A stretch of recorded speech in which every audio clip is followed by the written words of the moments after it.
বিশ্বকাপে কানাডাকে ৩-০ গোলে হারিয়ে কোয়ার্টার ফাইনাল নিশ্চিত করেছে মরক্কো। তবে ম্যাচের জয়কে ছাপিয়ে সবচেয়ে বেশি আলোচনায় এসেছে ম্যাচ শেষে ঘটে যাওয়া এক আবেগঘন মুহূর্ত। মাঠের মাঝখানে ফিলিস্তিনের পতাকা রেখে কোচ ও খেলোয়াড়দের একসঙ্গে বক্তব্য দিতে দেখা যায়। এছাড়াও ইরানের সর্বোচ্চ নেতা আয়াতুল্লাহ আলী খমেনির ছবি ও তার জন্য মোনাজাত করতেও দেখা যায় ওই দৃশ্যতে, যা মুহূর্তেই সামাজিক যোগাযোগ মাধ্যমে ভাইরাল হয়ে যায়। কানাডার বিপক্ষে আজ রাউন্ড অফ 16-এ মুখোমুখি হয়েছিল মরক্কো। হাড্ডাহাড্ডি এই লড়াইয়ে শেষ পর্যন্ত কানাডা জয় না পেলেও ভালো ফাইট করেছে কানাডা। তবে আফ্রিকার এই শক্তিশালী দল মরক্কোর সাথে যে পেরে ওঠা কঠিন হবে সেটা তাদের ধারণা আগে থেকে ছিল, যা শেষ পর্যন্ত সেটি সত্যি হয়েছে।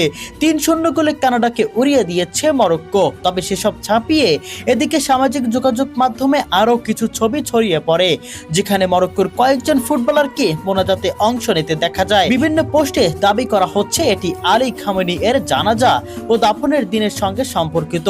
তবে এই দাবির সত্যতাও স্বাধীনভাবে নিশ্চিত করা যায়নি। এছাড়াও মরক্কোর সকল ফুটবলারকে গোলচক্কর হয়ে মাঝখানে ফিলিস্তিনের পতাকা রেখে বক্তব্য দিতে দেখা যায় কোচ ও খেলোয়াড়দের। কখনো বা বেঞ্চে বসা খেলোয়াড়রা ফিলিস্তিনের পতাকা হাতে নিয়ে এসে খেলোয়াড়দের দিচ্ছেন, কখনো বা পতাকা নিয়ে সেলিব্রেশনে মেতে উঠেছেন মরক্কোর ফুটবলাররা। আবার কখনো বা দর্শকদের মাঝেও দেখা গেছে ফিলিস্তিনের পতাকা।